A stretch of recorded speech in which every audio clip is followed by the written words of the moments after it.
नमस्कार दोस्तों, कैसे हैं आप लोग। उम्मीद करूंगा कि जहां कहीं भी होंगे स्वस्थ होंगे। देश में लोकसभा चुनावों का माहौल चल रहा है और इस लोकसभा चुनावों के माहौल में राहुल गांधी खास तौर पे उत्तर प्रदेश में जो उनका गठबंधन बना है समाजवादी पार्टी के साथ, उसके मुखिया अखिलेश यादव के साथ इस टाइम पे कैंपेन कर रहे हैं, यानी कि चुनाव प्रचार में जुटे हुए हैं।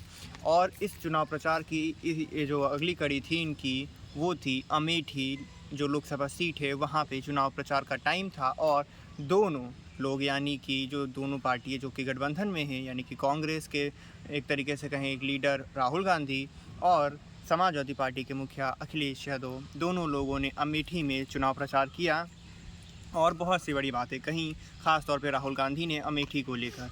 लेकिन मैं वीडियो को शुरू करूँ आगे उससे पहले आप सभी से बस एक छोटी सी रिक्वेस्ट करूँगा कि चैनल पे आए हैं तो चैनल को सब्सक्राइब, वीडियो को लाइक और अपने सभी दोस्तों के साथ शेयर ज़रूर करिएगा। तो राहुल गांधी जो कि इस बार अमेठी से चुनाव ना लड़ते हुए रायबरेली जो लोकसभा सीट है वहाँ से चुनाव लड़ने का फ़ैसला किया है। हालांकि पिछली बार जब उनको हार मिली थी तो उसके बाद काफ़ी ज़्यादा ये कयास लगाए जा रहे थे कि शायद वो वापस अमेठी आएंगे और स्मृति ईरानी के सामने एक चुनौती को पेश करेंगे, लेकिन ऐसा नहीं हुआ और वो रायबरेली लोकसभा सीट से चुनाव लड़ने के लिए तैयार हुए हैं।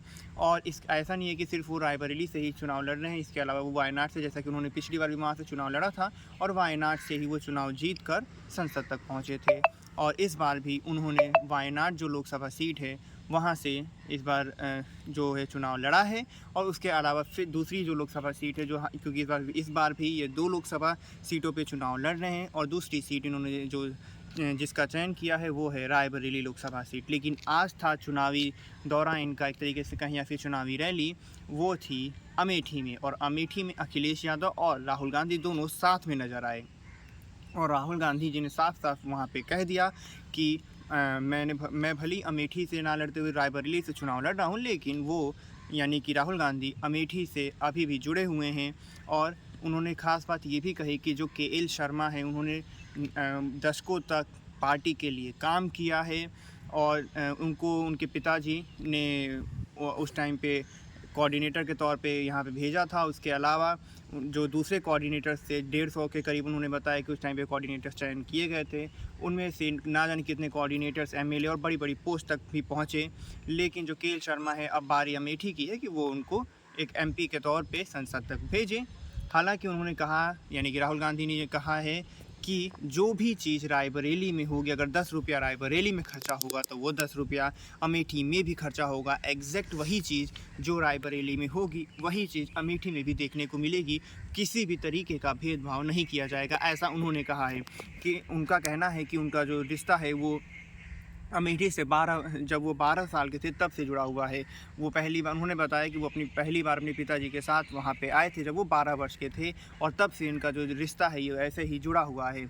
और उसके अलावा अगर हम बात करें तो उन्होंने कहा कि जो के.एल. शर्मा हैं उनके लिए उन्होंने वोट भी मांगा वहाँ पे कि आप इनको संसद तक पहुँचाइए। और इसके अलावा उन्होंने ये भी कहा है कि एक भी प्रोजेक्ट आता है जो कि अगर चाहे वो करोड़ों रुपए, चाहे वो 500 करोड़ का, चाहे जितने भी करोड़ का है, अगर वो रायबरेली के लिए आता है, यानी कि रायबरेली लोकसभा क्षेत्र जो है उसके लिए अगर आता है, तो सेम अमाउंट या फिर कहें कि उतना ही खर्चा वो अमेठी में भी करेंगे, अमेठी के विकास में भी लगाएंगे।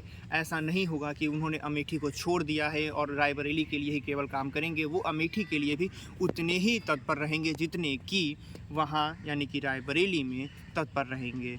और इसके अलावा उन्होंने कहा कि आप एमपी भली के.एल. शर्मा को चुन रहे हैं, लेकिन जो विकास कार्य होंगे वो उसके ऊपर पूरी तरीके से नज़र रखेंगे। यानी राहुल गांधी पूरी तरीके से नज़र रखेंगे कि जो चीज़ें रायबरेली में हो रही हैं, जो विकास कार्य वहाँ पे हो रहे हैं, वही विकास कार्य अमेठी के अंदर भी देखने को मिले। हालांकि के.एल. शर्मा का इस बार जो है मुकाबला है स्मृति ईरानी से, जो कि पिछली बार राहुल गांधी को हराया था उन्होंने, जो कि काफ़ी चौंकाने वाली बात थी उस समय के लिए, क्योंकि काफ़ी ज़्यादा मजबूत स्थिति, या फिर यूँ कहें कि कांग्रेस का गढ़ एक तरीके से माना जाता है अमेठी। और वहाँ पे सेंधमारी की थी भाजपा ने और स्मृति ईरानी ने वहाँ पे जीत दर्ज की थी। और एक बार फिर से स्मृति ईरानी वापस से चुनावी मैदान में हैं और अमेठी से ही हैं। और लेकिन कांग्रेस की ओर से राहुल गांधी नहीं हैं, उनकी जगह पे इस बार हैं के.एल. शर्मा और राहुल गांधी जो हैं वो चले गए हैं रायबरेली से चुनाव लड़ने के लिए, क्योंकि सोनिया गांधी जी अब जो कि वहाँ से सांसद रहती थी आमतौर पे, अब वो राज्यसभा मेंबर बन गई हैं, तो वहाँ से अब राहुल गांधी चुनाव लड़ेंगे।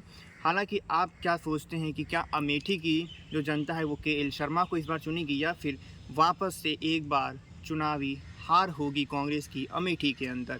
हालांकि ये सभी बातें देखने को मिलेंगी, इन सभी बातों की के जो है जवाब मिल जाएंगे 4 जून को, जब नतीजे आ जाएंगे। आप क्या सोचते हैं अपने विचार कमेंट सेक्शन में ज़रूर दीजिएगा। मिलता हूँ आपसे एक नए वीडियो में, तब तक चैनल को सब्सक्राइब, वीडियो को लाइक और अपने सभी दोस्तों के साथ शेयर ज़रूर करिएगा।